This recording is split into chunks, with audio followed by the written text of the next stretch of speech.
I think it was in the last video I said that we were, once I got done with the jukebox, you can see I have the amplifier set up here. I'm getting ready to troubleshoot it. I said once I got done with the jukebox and I got done with our pinball machine, that would be the end of the Vintage Electronics video series that I have, and I would be starting a huge project. I've been wanting to, now that I have a garage built, and that was one of the main reasons I built it, not just the shop. I've been wanting to buy a classic car and work on it. I like working on cars. I worked on cars all my life. I love working on cars, especially the older kind. The newer kind, you dime a dozen, you can throw in the trash for all I care. I like the old, classic, vintage cars. For the last couple of years, I've been doing, every night almost, I'm on the internet looking for this particular kind of car that I want, that I would take, the third choice. And 2 nights ago, I was talking to the wife, looking at the computer, and all of a sudden, boom! I don't know where it came from. I don't remember clicking on the mouse or anything. It just, pow, there it was. I said, holy mackerel, that's exactly what I'm looking for.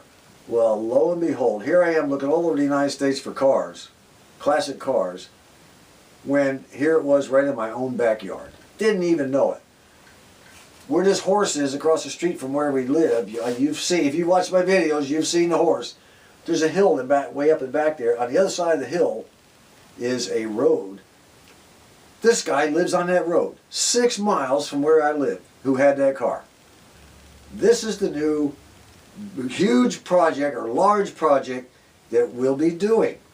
A 1966 Thunderbird. It's got the overhead console on the roof on the inside, although the headliner is missing.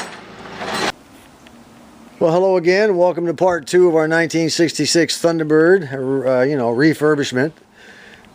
You'll remember last time I was working on this wheel. I finally got the bolts to crack loose with the help of a long pipe I found laying around in my backyard I didn't know I had. Put that on the end of a breaker bar. Actually, I didn't have a breaker bar. I used a great big old giant half-inch Craftsman ratchet with a big old black socket I picked up quite a while ago. I picked up a set of those at Harbor Freight. And we're going to go ahead and get that tire off. I'm going to plug it. Normally I don't plug tires, but since this tire is going to be replaced, can't drive much on it anyway, I'll just go ahead and plug it for now, and that'll, if I can find the leak, that is. And we'll go ahead and use that until we get new tires for it. But this will be a good chance for us to take the front hub off. Let's take a look at the brakes. Well, son of a gun, I just learned something I didn't know. The 1966 Thunderbird had disc brakes on it. I thought they were all drums. Oh, about that. Here's our little caliper and our rotor. I'll have to check the... I'm definitely going to put some new brakes on that. Also, down around the bottom, there's some... I think they're cooling lines for the transmission hanging down. And so whoever did his transmission job didn't do a whole good job. Or... he ran it over something in the field, because he did live out in the country, so he may have run over something and pulled some of them down. They're not broken, they're just sort of bent downward, So let's keep working on the brakes and see what happens here. Well, this old car is full of surprises, both good and bad. Look at that. See that blue? Those are brand new pads. Brand new pads on here. And the rotors are nice and smooth, a little rusty. I'll take them off and clean them up. And of course we have our ever-present mud wasps. God. I don't know, that's a pretty good tire. That's a Cooper Trendsetter. Look at the tread on that thing. He said he bought brand new tires for it just before he parked it. I cannot understand. Look how thick that's. Yeah, it's a steel belted tire, so maybe even with those very slight cracks on the outside, it may be a good tire. Maybe I can move them to the rear. That's probably what I'll do. I hate to get rid of a tire this good. A couple of weather cracks I don't think is a big deal. I remember when I was a kid, I'd run tires that were bologna skins with all kinds of stuff. Never had a problem. And looking at the front of the car, while I was waiting for the tire to dry, because I gave it a good wash down, I noticed that there's a piece of chrome right here that goes down around the bottom of the headlights. And over here, you'll notice that it's not there. So we're missing a piece of chrome. Unless it's laying somewhere in the car, I'll have to look around. On this piece over here that is there, you'll notice that it's not been put on right. And I'll tell you who did that. The guys that painted the car. That is a paint shop's typical lack of attention to detail. One more thing I noticed now that I'm giving it, you know, I have the time to relax and the weather's kind of nice. You'll notice that the fender and the door don't match up down here. He told me that he had replaced this fender, but he really didn't tell me why. I assumed it was rusted out or something. I think what happened is this car was in an accident, and the fender got banged up, so he had to put another one on. And that's probably why this piece of chrome over here, or chrome trimmer on the headlight, is missing.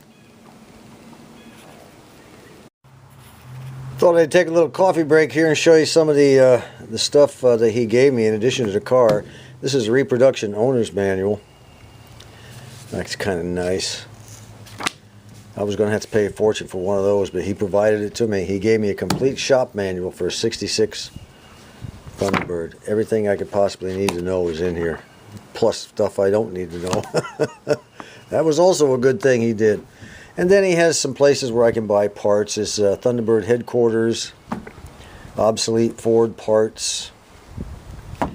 Here's a Thunderbird 2000 catalog from obsolete. And an authentic restoration guide for the Thunderbird. All kinds of good stuff in here. That was real nice of him. He just came out and said, "Here, take it all." He said, "I've been collecting this stuff ever since I owned a car." He said, when we got it from my father-in-law. So that's kind of neat too. That was a big added plus. I'm about ready to get the pressure washer out here and go to town on this wheel well up in here. But one thing I noticed also is it's completely undercoated.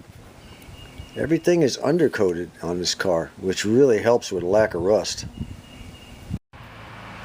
Alright folks, we are ready to rock and roll with our first spray inside that wheel well, get things cleaned up. I'll do the other side also, and then we'll move on to the engine. Now we may not get to the engine today, but I have to get to it either today or tomorrow, because on Sunday the temperature is going down to 49 degrees. Can you believe that? Well, let's get started.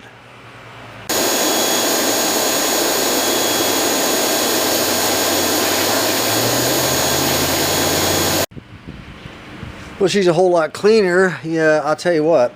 I still have a little bit of mud up in there. I'm going to give it one more blast. But I'll tell you what, you know, that undercoating is nice, but boy, it makes one heck of a gripping surface for those mud wasp nests.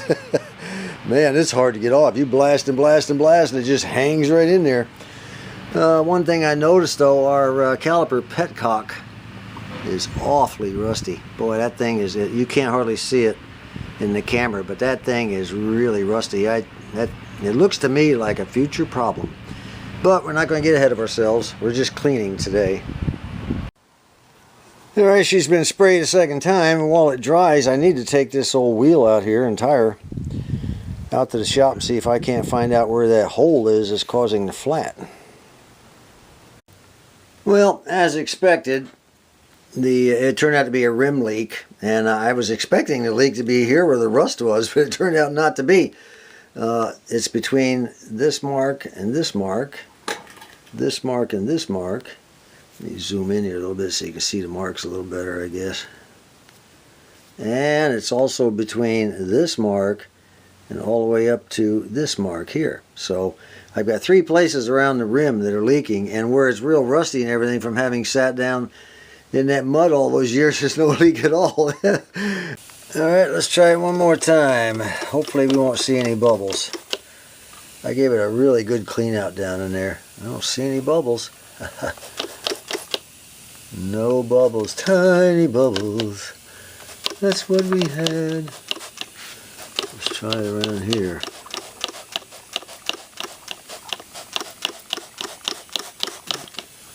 Well, I don't see any bubbles. I got 36 pounds in there.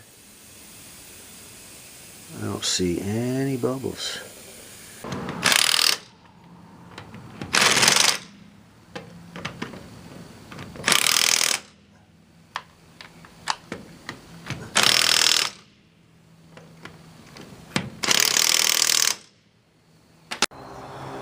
Well, that whole operation took a whole lot longer than I expected, even though it's done now. We're going to have to wait for another day to do the other side. Meanwhile, we'll see if the old tire is going to continue to hold air. I only put, I think, 32 pounds in it. I'll tell you what, this is a heavy car. I don't remember cars being that heavy, but they are. I'm going to look it up and find out just how heavy it is.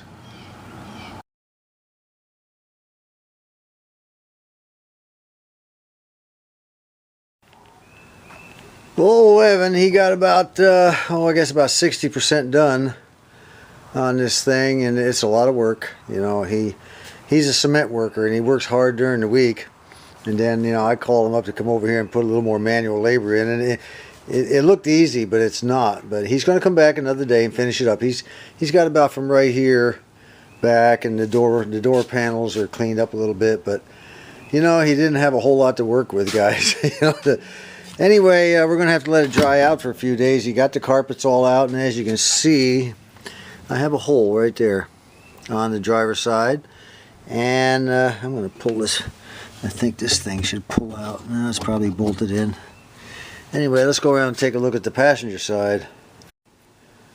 The passenger side floorboard has had a lick. We're going to have to replace both floorboards on each side, but no problem. We can buy 18 gauge ones off the internet. Already checked on them, already contacted the guy that sells them. And I'll have my welder buddy come in here and take a look at this first. Tell me what he thinks. I'm going to get the seats out. After Evan comes back, he'll finish up the front, and then we'll get these seats out of here. You know, we won't be so nasty to handle and everything. And this poor old mirror here, man, that thing needs a good de-rusting. I might have to, I don't know if I can get that glass out of there or not. That's a special kind of glass. See those lines? It's for night and day driving. You flip this little switch on the bottom.